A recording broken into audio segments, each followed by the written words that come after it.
Executive Committee of the Political Studies Association of Ireland, the academic advisory member on the Steering Committee of Coalition 2030, and a member of the Expert Working Group on Sustainability of Chartered Accountants Ireland.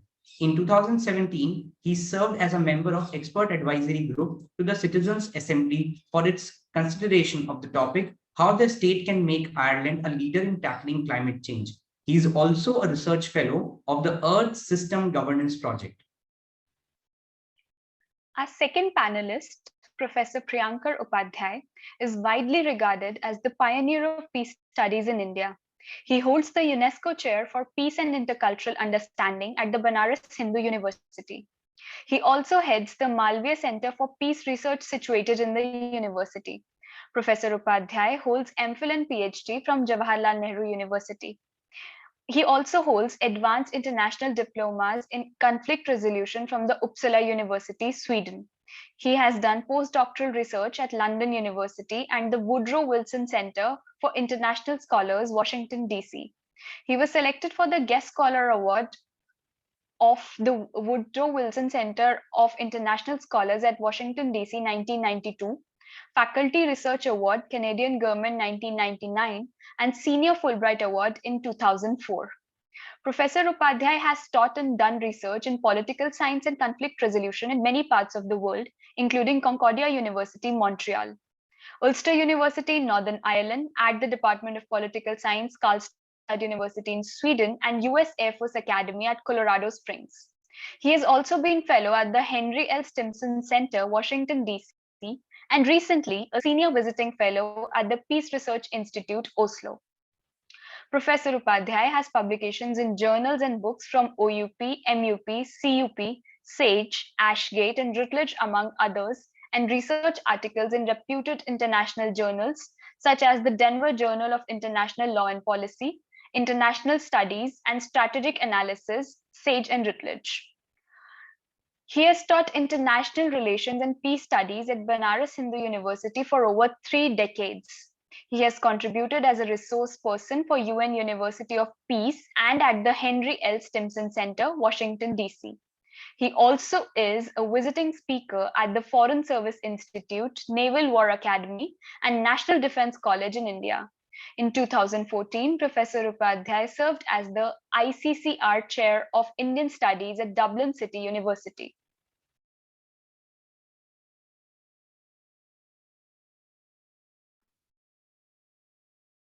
We request the chair to please take over now. Yeah, so thank you, Sweta. Thank you. First of all, I would like to express my gratitude to organizer of this conference, the entire team, particularly Professor Kaushal Sharma-ji, for inviting me to chair this very important plenary session in which we have two eminent scholars who are thoroughly specialized in this area, and they have contributed immensely. So our audience will be benefited from their expert opinion and understanding. As we know that climate change and sustainable livelihood has become a big issue, and global leaders are continuously debating and discussing and trying to find out the strategy to cope up these problems. As we know, the recent report that has been published by one UN agency, which says that due to climate change, the number of natural hazards, that number has increased in last 2 decades. I mean, that was in 2000 around 3,566 natural hazards were taking place. That number has gone to around more than 6,500. Similarly, the report also says the number of people who are getting affected, that has also increased from 3.2 billion to 3.9 billion people. So we can just see that around half of the population on the planets are affected by the global change or the climate change. And in terms of economy, it is also immensely affecting some, as per one estimate, around 46 billion US dollar economy is getting washed away every year because of this natural disasters. So given this, the enormity of the problems and the concern of the humanity, this seminars, this conference become very, very significant. And we have these two eminent scholars. I think they will enlighten us on those issues. So with this brief introductory remark, now I would request our eminent panelists. So who should I invite first? Dr. Darmun Tarni from Dublin University, sir. You are welcome, sir. It is your floor. Great, thank you very much, and thank you for the warm welcome and introduction, and thank you for the invitation indeed to join you for this important conference. Good afternoon, ladies and gentlemen, Professor Anshu, Professor Upadhyay, my friend. We heard in the introduction that he spent some time a number of years ago at my university, Dublin City University. Professor Madhav Govind, thank you for the introduction and for chairing this session. I'm delighted to join you. I have some slides that I would like to share. So hopefully you are now seeing my slides. And if you look closely, you might note that there is a slight change in the title of my presentation.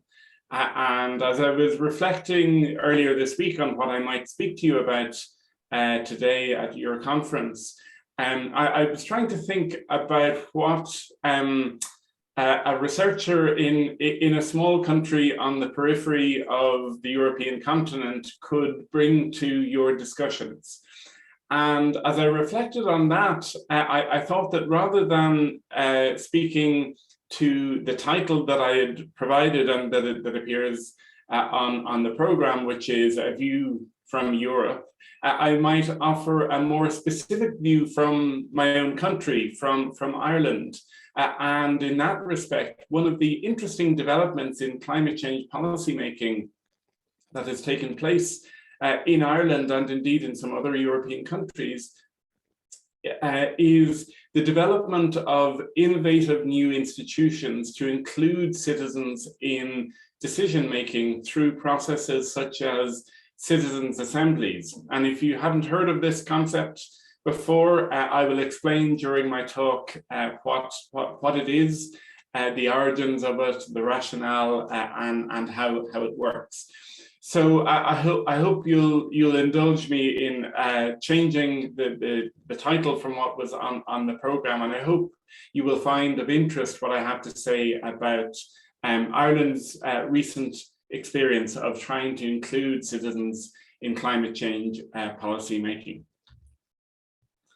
And so just a brief overview of what I'd like to cover. I want to offer some opening remarks about the rationale behind including citizens in climate change policy through participatory and deliberative processes. I'll be drawing on some work on deliberative democracy in those remarks. I'll note the increasingly widespread use of these democratic innovations in the European context, not just in Ireland, but noting some tensions. And then I'll talk to you in a bit more detail about Ireland's experience in particular and what might be learned from Ireland's experience. So to start off with this question of what role participation and deliberation can play in climate change policymaking, in climate transitions. So at the core of what I want to talk to you today, and indeed in Ireland's experience, is what's called in the academic literature sometimes deliberative mini-publics. So what are these? These are small groups of people, groups that are brought together to deliberate on particular topics of public policy. So there are groups, as the first quote on the screen shows, that are small enough to be genuinely deliberative and representative enough to be genuinely democratic. And the scholars have identified two core design features of these deliberative mini-publics. So the first is that they are deliberative. So the participants are brought together and given expert testimony, experts are brought in to talk about whatever the policy question, and these are used for various types of policy questions, not just climate change.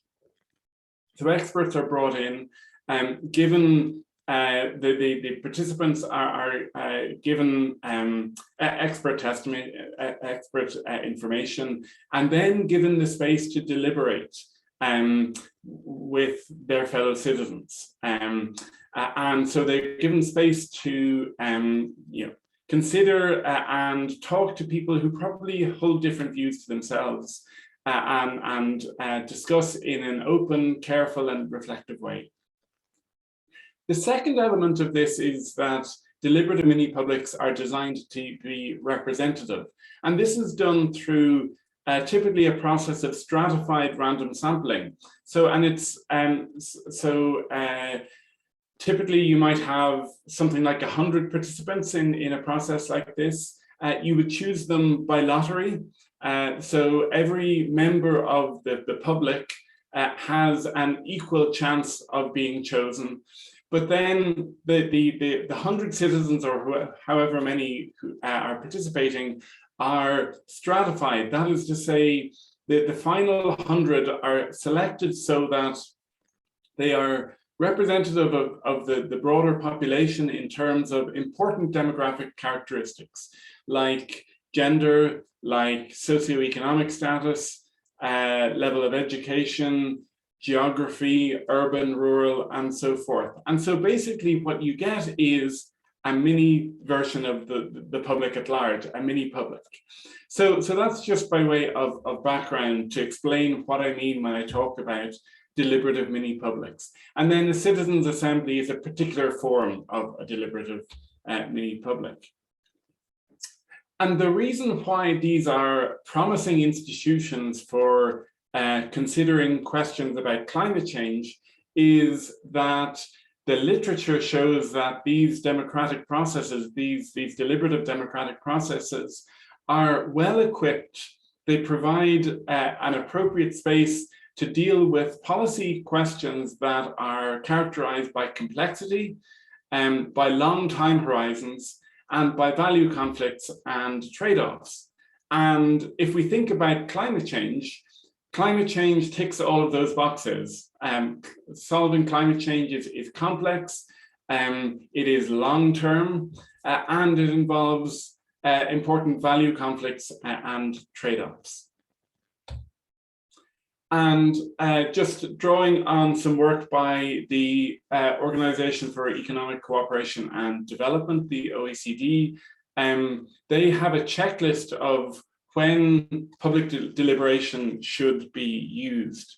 And so they identify it as circumstances where there's broad concern about the issue, where choices have to be made, policy choices, but there's no clear right answer, where a range of people must act in order for effective response to the policy challenge, where additional perspectives and ideas may help, where citizens have not had an opportunity to consider alternative courses of action and their long-term consequences, and where decisions of policymakers need to be informed by public judgment as well as expert evidence. And again, if we think about a policy challenge like climate change, I think we can see that climate change ticks all of these boxes.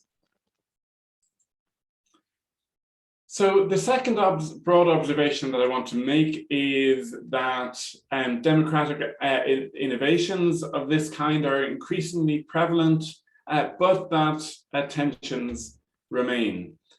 So particularly here in Europe, there is a growing interest in citizens' assemblies. They're emerging in several EU member states and in the UK, a former EU member state. And there's a wider resonance. It's not just governments who are setting these up. The activist group Extinction Rebellion has been campaigning for citizens' assemblies as well. And if we look across Europe, I've given some examples here. So the top left, this is the logo of the Irish Citizens Assembly. There was a climate assembly in the UK, in Denmark, in France, in Scotland, in Finland, and this one in the bottom right is in the state of Washington in the United States. And there are other examples that aren't that are in the pipeline or are currently in progress here in Europe, for example, in Spain and in Austria, that are currently running citizens' assemblies. So in the remaining time I have, I want to delve in a bit more detail into Ireland's experience and tell you what happened when Ireland ran a citizens' assembly that deliberated on the topic of climate change. So just by way of context, because as I noted earlier, Ireland is a small peripheral country on the edge of the European continent. You may not be very familiar with Ireland or at all. Even the entire population of the European Union is only something like a third of the population of India, and Ireland is 2% of the EU population. So we're a population of 5 million. We're probably the size of a small to mid-sized city in India. So I'm acutely conscious of the fact that in the global landscape, Ireland is a very small country. So I just want to take a minute to paint a picture of Ireland's climate change profile and challenge. And unfortunately, it's not a very strong story. Ireland has historically performed quite poorly on rankings of countries responding to climate change. So we're ranked 46th in the Climate Change Performance Index, which is a ranking of countries. One important characteristic of Ireland's climate change challenge is that compared to other industrialized countries, we have a very high proportion of agricultural emissions in our greenhouse gases. And that's important because emissions from the agriculture sector are technically harder to abate than from the energy sector. Another thing to note about Ireland's climate change profile is that our trajectory out to 2030 and beyond, according to the Irish Environmental Protection Agency, is that our emissions are not projected to decline at a level consistent with either Ireland's domestic targets or our commitments under EU legislation and our stated obligations, our stated commitments under the Paris Agreement. So we're significantly off track. So I want to now take you back in time just a few years, back to 2016, when a citizens' assembly was established by a resolution of the National Parliament. And to give you just an idea of what this looks like, to give you a mental image of what it looks like, I've included this picture in the bottom right. So you can see there were 99 participants plus a chairperson, so 100 in total. And this was in pre-COVID times. They were all seated in a big hotel room around these round tables in tables of 10. So as I said earlier, the selection process was random but stratified to be broadly representative of the Irish electorate in terms of important demographic characteristics. It was chaired by a retired Supreme Court judge, and climate change was one of 5 topics on the agenda of this particular Citizens' Assembly. So the Citizens' Assembly met in total over a period of a year and a half, from autumn 2016 until spring 2018, and it deliberated on climate change over 2 weekends in the autumn of 2017. And conscious of time, I don't want to dwell on the detail too much, but the output of the Citizens' Assembly was a series of recommendations to policymakers. So it's important to say that these aren't bypassing or replacing our parliamentary democracy. The Citizens' Assembly came up with a series of recommendations that then were considered by the Parliament. But there were some striking recommendations. For example, 80% of the members said that they would be willing to pay higher taxes on carbon-intensive activities. We typically think that citizens don't want to pay higher taxes. So this is a counterintuitive result, a result that we didn't expect to see. There was very strong support, 97% of the members in support of ending subsidies for peat extraction. So essentially in Ireland, we don't have coal or oil reserves. We have some offshore gas reserves, but our main indigenous fossil fuel is peat from peat bounds. And that was an industry that used to be subsidized, and so the 97% of the participants said that those subsidies should be ended. 89% said that there should be a tax on the greenhouse gas emissions from agriculture. So those recommendations were agreed by the participants after those 2 weekends of deliberations.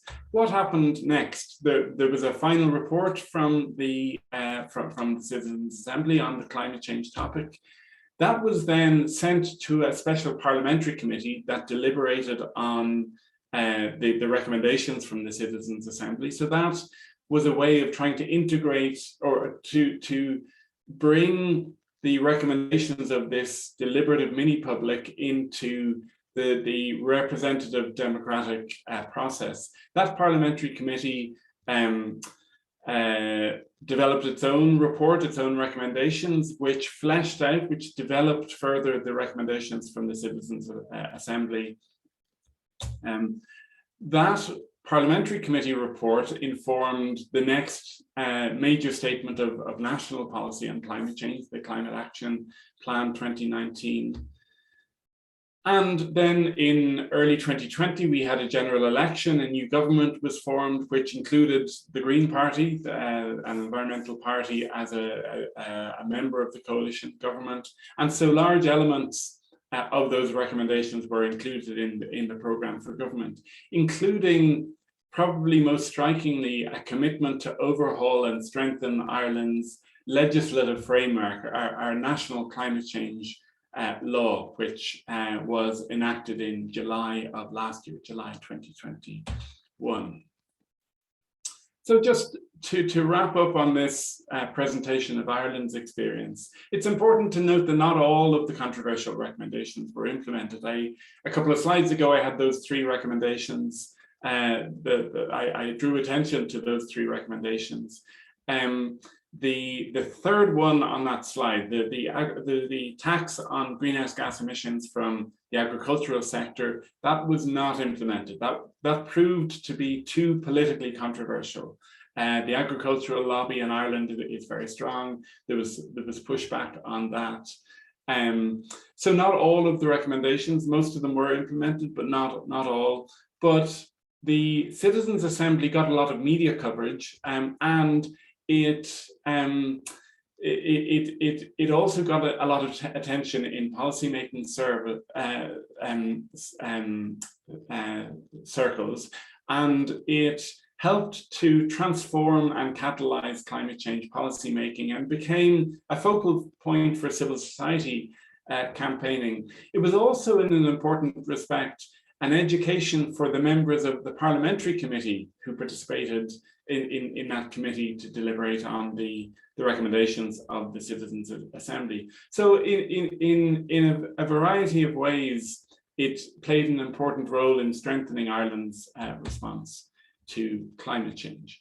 And so just to wrap up, I'm close to time, I just want to conclude with a couple of overall remarks. One is that I think there's a persistent tension between 2 ways of viewing this kind of democratic innovation. So one way of viewing a Citizens' Assembly or a similar process is a mechanism for inclusive decision-making, for bringing citizens, ordinary members of the public into the conversation, into policymaking on climate change. And if that's your starting point, then you value the outcome, whatever the recommendations are. A different way of looking at it, and I think the way that most environmentalists look in Ireland and Europe look at citizens' assemblies, is as a means of delivering ambitious climate change policy recommendations. And the practice to date in Europe, so each time one of these citizens' assemblies on climate change has been implemented, the recommendations have been quite far-reaching. But I think there is a risk that we end up kind of instrumentalizing these processes and using them because we think they give the right answer, rather than because we think it's the right thing to do to include citizens in decision making. And a final reflection then is that I think we need, I think this is a promising area for strengthening our governance and policy-making systems around climate change. But I think we need to reflect more on the experience to date about how to integrate deliberative mini-publics of the kind that I've spoken to you about today into representative democratic systems. That is to say, how to combine the strengths of a citizens' assembly with the strengths of representative democratic systems, elected politicians that have a mandate from the electorate, from the public at large. So I hope that my presentation has offered a new perspective, has told you about some interesting developments in the European context in climate change policy making. If you would like to read more about these, have a look at my website. I was involved in a research project that looked at Ireland's experience on citizens' assemblies, and I'd be happy to share those outputs with anyone if you want to get in touch. But thank you very much for your attention, and I'll hand back now to the chair. Thank you, Dr. Diarmuid. It is indeed a very insightful presentation from Ireland and very innovative methods for generating this kind of evidence. That is the citizens' assemblies. Generally, we have the data and evidence from people's participation, but certainly your new approach you have adapted to provide this kind of evidence and how it has gone in policy-making process. Certainly, it looks more democratic and more systematic. So I think we can request Professor Priyankar Upadhyay to deliberate, and then if we have time, we could take few questions. Thank you, Chair. And thank you all the organizers for letting me in this conference, which is so critically important for the human survival. I was just thinking that of late we are riveted around the crisis in Ukraine, which is, of course, is horrendous problem and horrendous crisis for the humanity. And of course, not to miss the recent elections. And that's what we Homo sapiens are. We have, time to time, we raise issues and then tend to forget all about it. But I was just thinking, you know, while Dr. Diarmuid Torney was making his very incisive and insightful presentation on Ireland, that oftentimes we, as a humanity, and also as an academic and researchers, we miss on probably the most pivotal existentialist challenges to human existence. And if I may, climate change is one such instance. I mean, time and again past at least 2-3 decades. I'm an old man, many years of academics. 30 years back, and the chair will agree with me, these issues were just mentioned in passing. Nobody will talk about it, you know, it's very cold, very hot, and that's on and so forth. But now people, the issues are on the agenda they're on board, and yet they are generally seen as simply some kind of an academic exercise, a promising area of research, as somebody called it, little realizing that climate change is one such area which can devastate completely the entire human existence if it is not taken seriously, and which unfortunately is still not the case. Now, to match that, we also have this issue of peace and conflict. I mean, sitting on the edge of a nuclear engagement, which would simply finish everything off. I mean, 20 years back, 30 years back, when I would go to the class, we'll talk about the age of overkill and compare the atomic bomb 20 TNT which was dropped on Japan, and now what the positions are. But now the situation is that one slight mistake, one mishap, and we saw it just a couple of days back.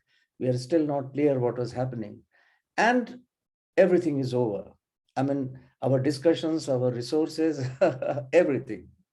So the point I'm trying to build up here is that climate change needs to be taken very seriously. And in this direction, all of us are working together. This particular seminar, its interdisciplinary focus is also one such step. But I would try to remain focused a little bit on what is happening around the UN mission and what United Nations is saying, not that it is saying something which others are not saying, but just to use that platform. And so time and again, like you just Google it, click it on climate change as a threat to peace and security, which is my focus of this particular presentation. And you come across half a dozen statements by this Secretary General of the United Nations saying that climate change is an unprecedented and growing threat to peace and prosperity. Where is this peace? What peace has to do with the climate? There is a general notion, because as people would just look at climate as something, change of weather, people tend to take peace also as something, in a very simplified manner, as the absence of war. I mean, if India and Pakistan are not, but that's not what peace is. The point I'm trying to labor here at the outset is, especially this is for the younger scholars and academics and the students who would become the opinion maker, the influencer, social influencer, if I may, in course of time, is to see the interconnectedness of today's world and how issues are interlinked. I mean, how, for example, climate, how macro level issues, overarching issues are linked to micro level issues, like Dr. Torney mentioned about the nitty-gritty of policy making, what is happening in Ireland, what are the constraints, what they are up to. These are things. And at the same time, they need to develop a transdisciplinary focus on issues like climate change and livelihood. And this particular seminar itself provides a very wide canvas. But to go back to what the Secretary General said, he made a very interesting remark. I mean, the present UN Secretary General, if I may mention, the fallout of the assault on our planet is impeding our efforts to eliminate poverty and imperil food security. See, and then in the very next sentence, he adds up, and all this is making our work for peace even more difficult. So you see, in one go, he's talking about peace, displacement, instability, climate change, and then saying, capping it all, extreme weather events in already fragile institutions actively erode the capacity of states to prevent conflict. So look, this is the time to open up. And I think we are all doing it. Who am I to suggest? I mean, the younger scholars have greater access to knowledge thanks to the digital world, and try to see things from a much more comprehensive perspective. And then one such prism is SDGs, the Sustainable Development Goals. If you notice, all the goals of sustainable development goals, they are interrelated. I mean, you cannot say that I'm just working on goal 4 on education and not working on goal 16 on peace or goal on climate change and environment. Everything is linked.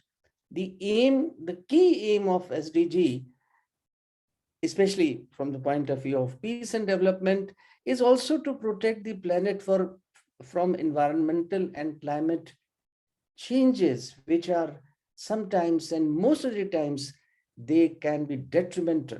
I mean, we sit here with such scholars and promising researchers in this area. I mean, I would just say it's shocking that the recent Intergovernmental Panel on Climate Change just said it categorically that forget about what COP's wisdom is. Even an increase of 2 degrees centigrade would have a major impact on food security and human health. So, these are the issues that we need to bring up front in order to, look at the possible areas of research. Now, as I said, that one of the ways in which this whole discourse was innovated was to securitize this issue. What is this securitization? Securitization is to pose, climate change as a security threat, as some kind of existentialist threat. And so that people think that it's not a question of academic interest, or it's not a luxury, but they need to look at this climate change issue in terms of public policy, in terms of everyday action, as an existentialist threat. And the terms used, which are of course very common, the climate threats were reframed as a risk multiplier. A growing body of evidence now suggests that there are strong links between climate and conflict in both developed and developing countries. The effects of climate change, such as changes in temperature and precipitation, might increase or can increase the likelihood and intensity of conflict and violence. It's very clear for everybody to understand and reckon with that climate change are not the main predicators of conflict. However, it is very wise to consider them as a threat multiplier, which intensify existing conflict patterns. And in countless examples can come in here, like such as between migrating herders and farmers. So then this relationship has to be kept in mind because it throws up new questions. I think the important thing about doing more appropriate and relevant teaching and research is to keep on posing new questions. As they said, that, well, important thing is not to find the correct answer. The important thing is to find more relevant questions. And I think precisely when you go into the realm of interdisciplinarity, we can find new questions, new area of research. And that's what one of the areas that I would recommend strongly is the area of peace and conflict and the relationship between peace, security, and climate. And is it simply speculative? And there's something, and a lot of new studies have come in, and I will just cite a few of them. Like, for example, there are studies which have proved that the people who are already in a vulnerable situation, including those living in poverty or in situation of conflict, may experience impacts more acutely because they have less capacity for coping and fewer resources with which to build resilience. And then there are, of course, very good data available, studies available, which argues that 70% of the most climate change vulnerable countries are also among the most politically and economically fragile.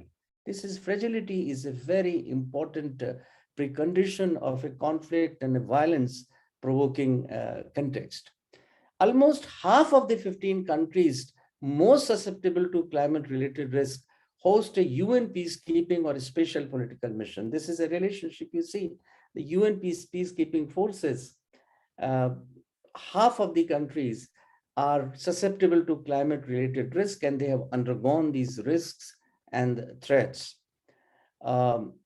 Similarly, an influential research study a few years back, it was in 2015, we synthesized 55 such studies and found that changes in temperature and precipitation patterns increase the risk of conflict, and to the tune of every 1 degree Celsius increase in temperature increases conflict between individuals, such as assault and murder, by 2.4%, and conflict between groups then can raise, for example, riots, civil wars by 11.3%.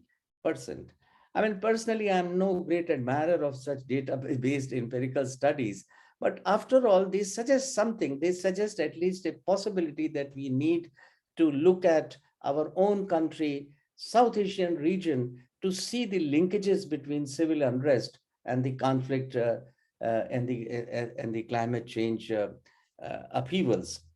Similarly, a couple of more examples before we go into something more. The 10 most vulnerable countries to climate change identified by the University of Notre Dame in the United States, a very good study. You can always find it on the net. They have a Notre Dame index.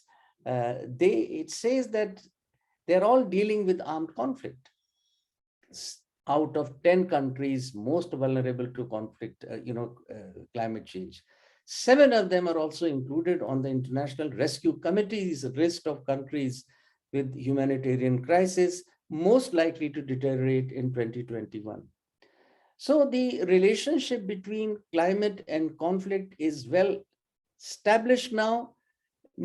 Direct or indirect is the question of it's being direct or indirect is something that has become more or less quite a tertiary issue, in the sense that, well, there is no single vector of any conflict provoking thing. There are also studies which have proved substantively that women suffer disproportionately from the impacts of climate change for various social, economic, and cultural reasons. I mean, I think we all know that women are affected far more, they are far more vulnerable, and the impact is being less empowered or disempowered, if I can use the word. There are many examples, many studies. I'm just opening up some of the areas in which we can think about. Climate change is causing rises in sea levels, temperature, acidity, which are depleting fish populations and compromising the livelihood of women involved in fish catching, processing, and trading. Such examples can be found everywhere. I was a part of a particular process that led to the UNEP, UN Women and UNDP and UN Peace Building Support Offices, which established a joint program on women, natural resources, and peace. You see how peace comes in. A joint program by UNDP, UNEP, that's our environment program, UN Women, and UN Peace Building Support Office, and which establishes a joint program on women, natural resources, to test innovation.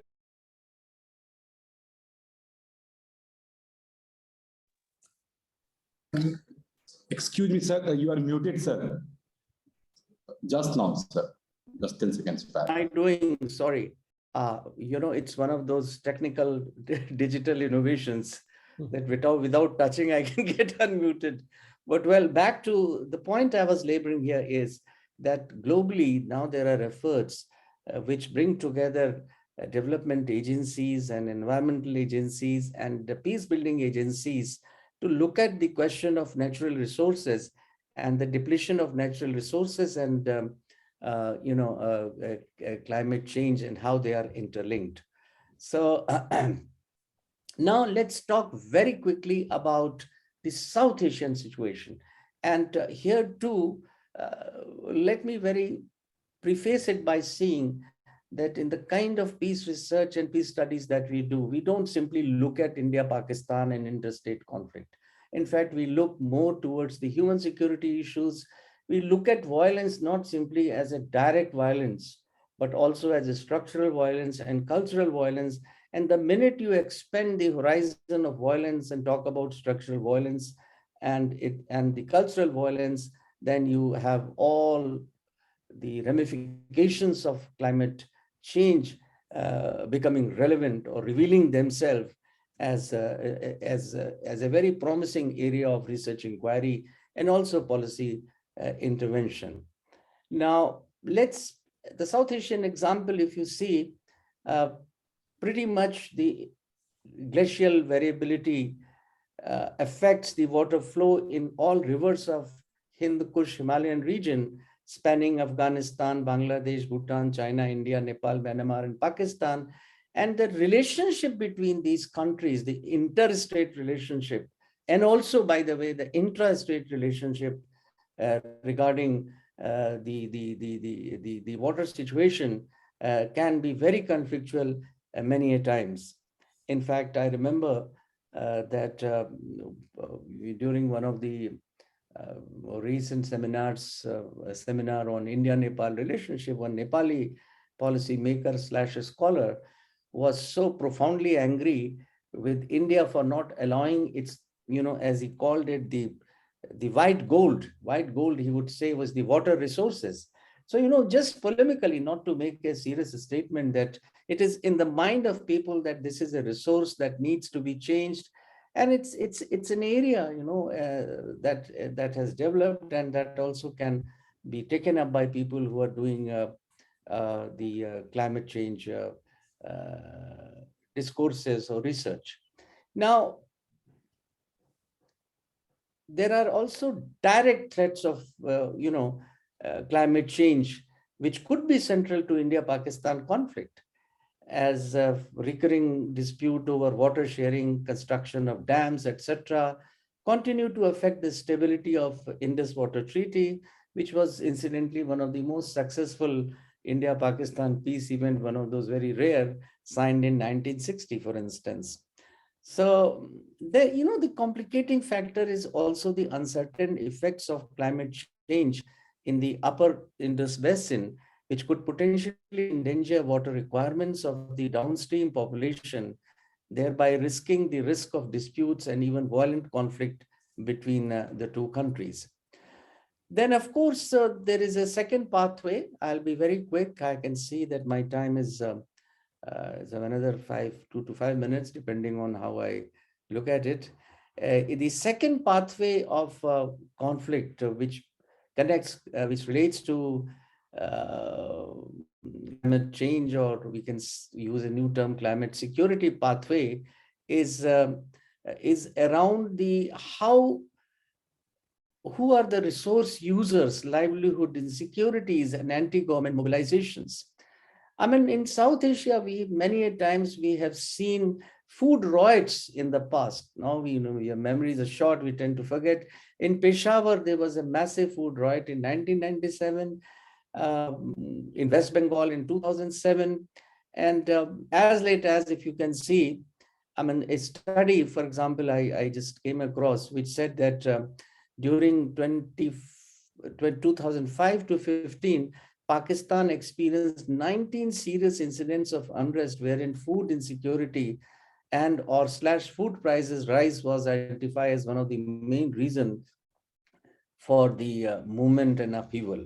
So these are examples. I mean, as late as in 2019 in Chennai, we can note that there were demonstrations, anti-government demonstrations, protests, and a lot of unrest on the question of city running out of water due to a heat wave and drought, which made mismanagement of water very visible. So these are issues that need to be seen. Couple of more issues, for example, and this is very central, I should have come first in my discussion, the question of displacement and migration.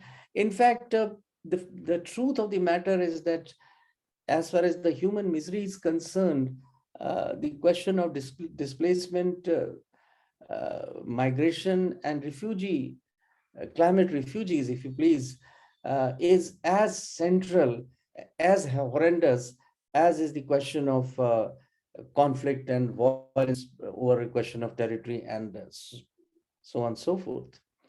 According to a World Bank report, in South Asia, internal climate migrants could number over 40 million, representing up to 1.8% of region's total population. So the movement of the people, and we have seen many a times that, like now we don't talk much about it, but the crossing over of illegal or forced migration, whatever we look at it, from Bangladesh to India, became a very tension-provoking issues just a couple of decades ago. In fact, it was declared as a great onslaught from Bangladesh. And many of these, and most of these refugees had crossed borders. Somebody was in his discretion to name them or to call them as environmental refugees. So the arid land, the scarcity of water, there can be n number of reasons why. So you see, the point I'm trying to build is to say that South Asia, there was a very fascinating, pointed and policy-oriented reflection on Ireland. If we look at South Asia, we find so many areas wherein we need to have greater exploration to look for connection between, climate change paradigm or discourses and peace and conflict issues, and also probably provide some better policy guidelines. I mean, our region has seen several high and low intensity conflicts involving China, Pakistan, and India. And it's an ecologically fragile climate, vulnerable borderlands have become highly militarized. Siachen Glacier, the world's highest battleground where Indian and Pakistani soldiers are deployed, is threatened by glacial retreat and increasing number of snow and ice avalanches that have forced the militaries to recalibrate deployment procedure. So, there are endless examples of such threats, and I'm very, very happy. My idea of coming to, making this presentation was to, as they say, to cast the net wide and to tell our researchers, our students, and ourselves, moreover, that look, issues are so much interrelated, and we need to really work hand in hand and learn from each other's discipline and insights to make worthy contribution in this very critical area of human existence. Thank you very much.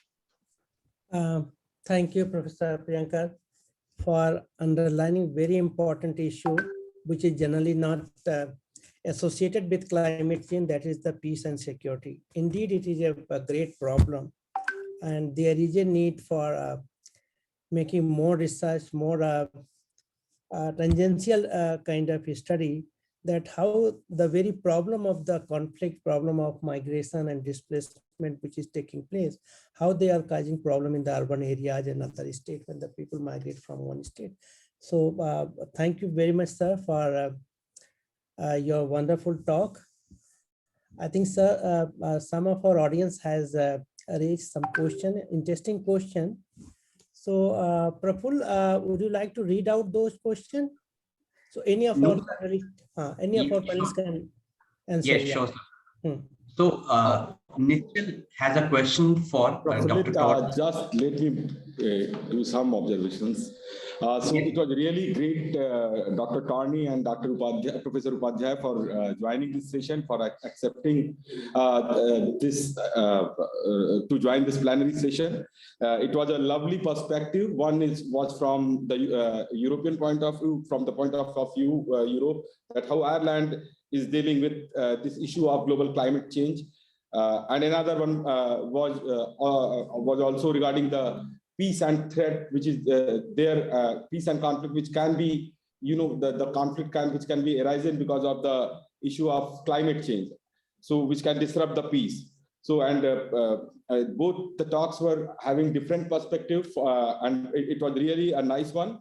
Dr. Torney, I mean, as you know that there is a concerted effort to push the countries towards, publicly endorsing net zero emission and to adopt it as a policy. But I think here as the climate related issues are, as far as they are concerned, the intention of these international bodies, I mean particularly UN was telling that was being promoted net zero policy. So the intention of these international bodies are often questions. I think the way you suggested that how that deliberative mini public or deliberative democracy, it can be really a better way of countering this threat of climate change, and it can be really make the whole process more participative. Professor Upadhyay, I mean, you have said very clearly, I mean, that the climate change, that there is a distant possibility that conflict or war can happen because of climate change, but certainly it could be an enabler, or it could be, as you say, that it will be threat multiplier. And but there is I mean, as we see that there is a constant effort from certain group of countries which are trying to, I mean, every year there is to bring it to the agenda of securitization, this issue of climate change. Obviously, I would like you to brief a bit on, I mean, there are lots of researchers and students are here, that what could, if this securitization of climate, if certain group of countries, they agree, or if they are able to securitize this issue of climate change, then what are the implications of that world over? Thank you very much, sir. Now let us take some questions. First one is for Dr. Torney. This is by Nishchal. He says, in the era of climate awareness, COP21 and COP26 played an important role in spreading awareness about the climate changes happening all around the world. Can you please tell us what are the differences between the two? Second question again, would you like to take both the questions in one go? Yeah. Second question again is for you, sir, addressed for you. It is by Navya. She says, why should only the third world countries bear the brunt of climate change in middle of their development phase, while the actual emissions are released by the first world countries? Sir. Thank you very much for the question. So taking the first question on COP21 and COP26. So these are the annual gatherings of the diplomats of the world, the environmental climate change diplomats of the world, and the acronym is Conference of the Parties. So they are the parties to the United Nations Framework Convention on Climate Change from 1992, and the 21 and 26 refer to the fact that they are the 21st and 26th of these. So they happen every year. COP21 was the one that agreed the Paris Agreement on climate change in December 2015, which took place in Paris, France. And then COP26 was to be 5 years later. It ended up being 6 years later because it was postponed because of the pandemic, but it was the next. So these conferences take place every year, but every so often there is a more significant one. And so COP26 was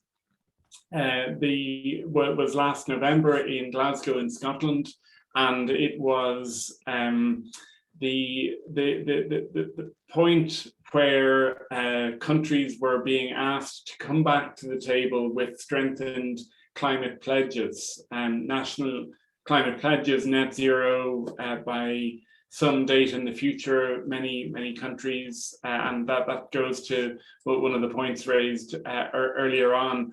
And I might use that as a segue into the second question about the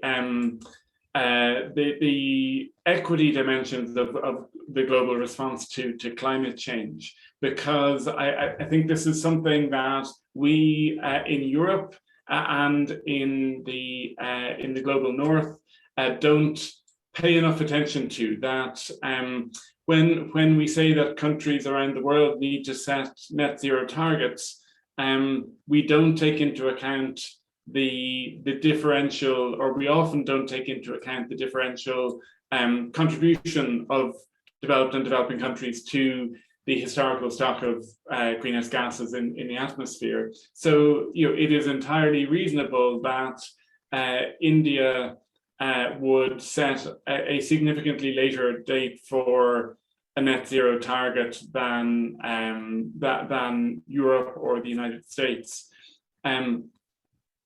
So I completely concur with the statement that, or would push back on the notion that third world countries should bear the brunt of climate change in the middle of their development phase. I think there is, it is important to find cleaner ways to develop, but that requires support from the developed world, technology transfer, finance, and so forth. And there's also the question of climate impact. So there's the double unfairness of climate change, that those countries that are most vulnerable to the impacts of climate change are typically those that have done least to contribute to it. So I would completely concur with that statement. Thank you. Okay, I think one last question here, you can read. Thank you, sir. So this question is for Professor Priyankar Upadhyay. So Pratyush is asking, how far have we gone in fixating responsibility at scales other than the individual and holding industry and drivers of global capital responsible, who have a strong lobby and are highly subsidized by modern democracies for dumping industries in global south?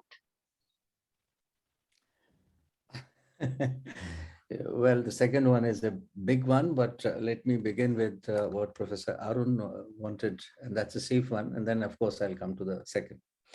Sure. Now, you see, as I said, that in the recent trend is to securitize this whole discourse of climate change, to make people believe that it's about their existence. So they can transcend their boundaries, they can transcend petty interest or petty considerations to try and do things collectively, because I think the issue of climate change is not about one country, one region. It is an issue that I think all of us have to make or to fight or to make concerted efforts to deal with it. In South Asia, what has happened is that, and if you take a wider map, sometimes it's very interesting to find India and China on the same page when on the negotiating table in different COP meetings and on different issues of North and South, global North and global South kind of division and responses. Sorry about this slide, but I think you can hear my voice. But you see, the challenge is that if we look at South Asian situation, we have been talking about the regional cooperation, but somehow the intensity of that regional cooperation in meshing and involving climate issue has not been all that pronounced. For instance, the most vulnerable countries are obviously these two, Maldives and Bangladesh. And oftentimes it is mentioned that the water level goes by a few inches. And we have seen it happening, how Bangladesh gets crushed, the floods, the cyclone, and all kind of activities. And my own sense would be that, well, India is doing its lot, and the Prime Minister Modi has been very proactive in COP meetings, and his commitments has brought a lot of laurels to Indian policies. And I think we are working in that direction. That's that apart. I think regionally also we need to have much greater collaboration, cooperation, and sensitivities about common issues. And there we go into another matrix of desecuritizing. See, what has happened, a same issue can be securitized. Nepal, for example, oftentimes raises the question of water. India and China have this suspense and anxiety relationship.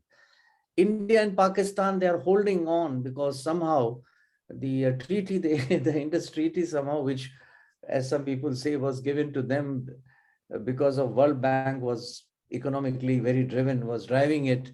So we need also to make a distinction between what is instant, what is topical, and the long-term interest.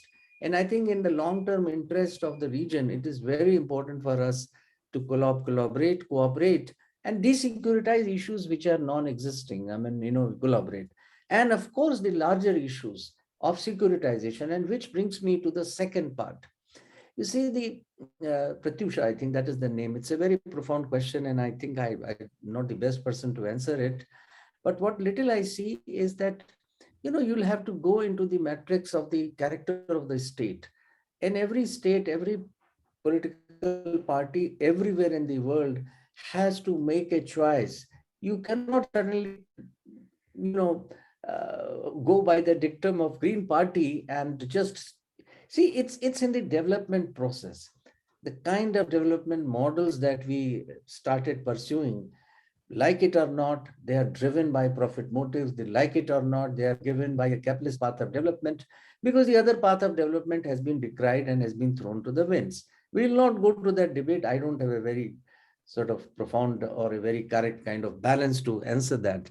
So that is how we, and the same thing happens in South and North, in the sense that the dependency which South has vis-a-vis North, and also the internal connectivity. I mean, if there are some companies, I've seen it in case of Union Carbide, what it did a few decades ago in India. And if I can say that if we are believing that such exploitative relationships and linkages have come to a naught, we are living in a euphoria.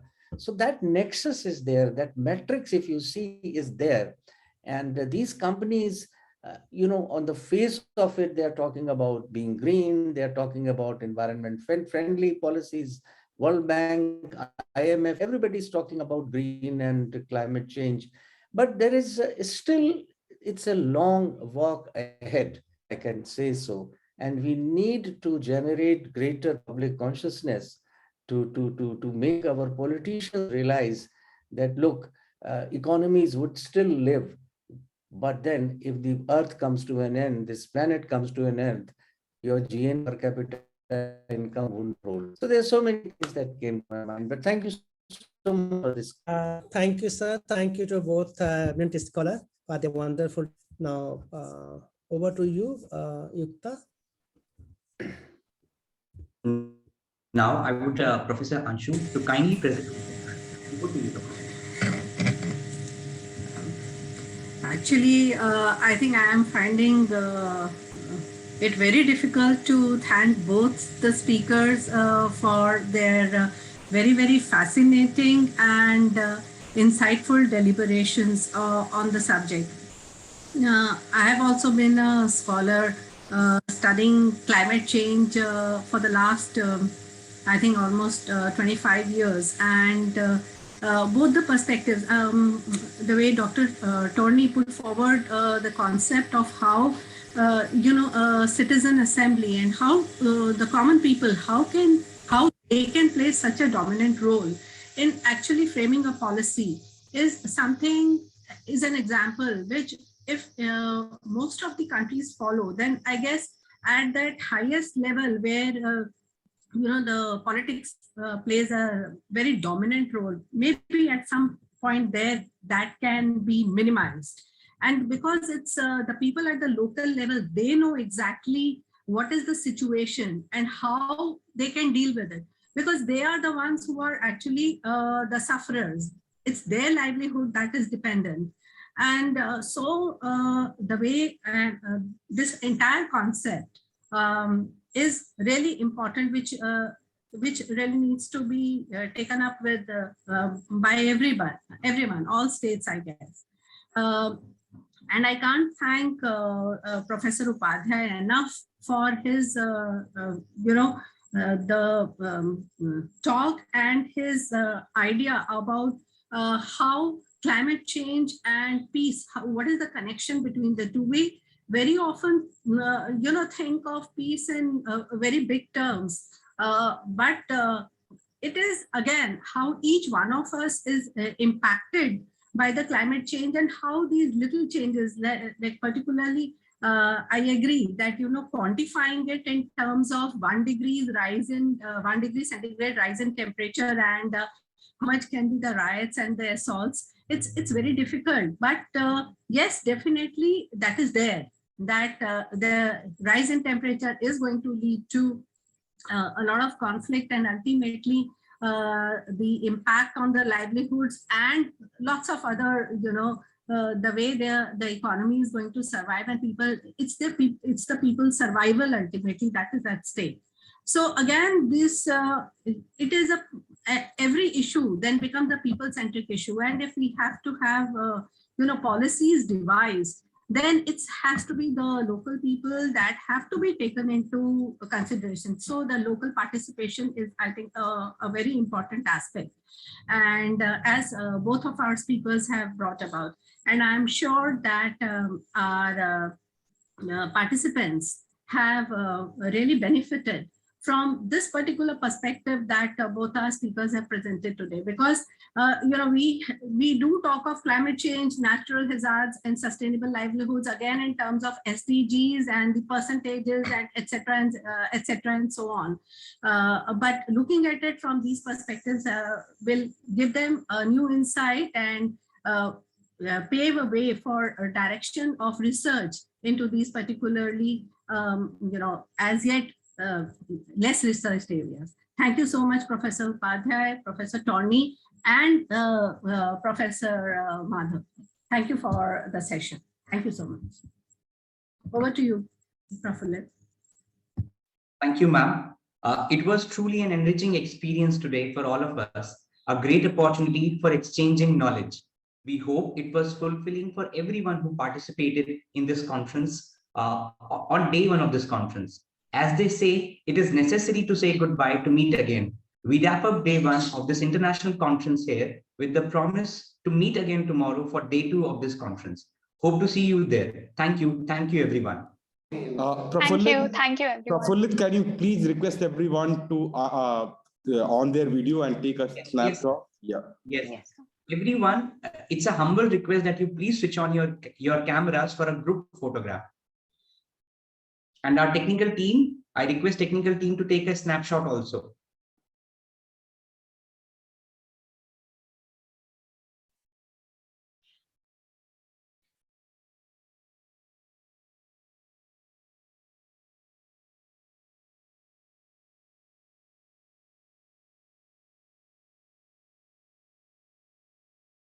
I request Shantanu to please take the snapshot. Shantanu.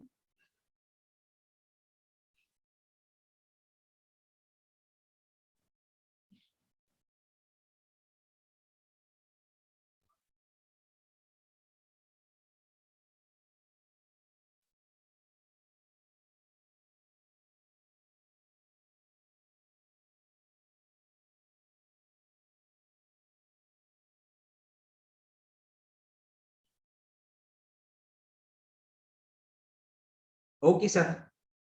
Thank you, everyone. Thank you.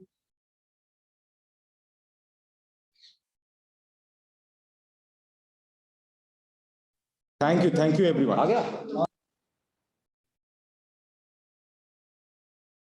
Thank you, everyone. Host, please end the meeting now. I would request everyone to join the session, our technical session tomorrow at 10 a.m. There are 4 parallel technical sessions which will be held from 10 a.m. onwards. 10 to 11:30 are the first set of sessions where 4 parallel sessions will be held. And then again, 12 to 1:30, again 4 parallel sessions will be held at that time. And at 2:30 tomorrow, we will have another plenary session. And at 4 p.m., the valedictory session will be held. So please join tomorrow. Thank you.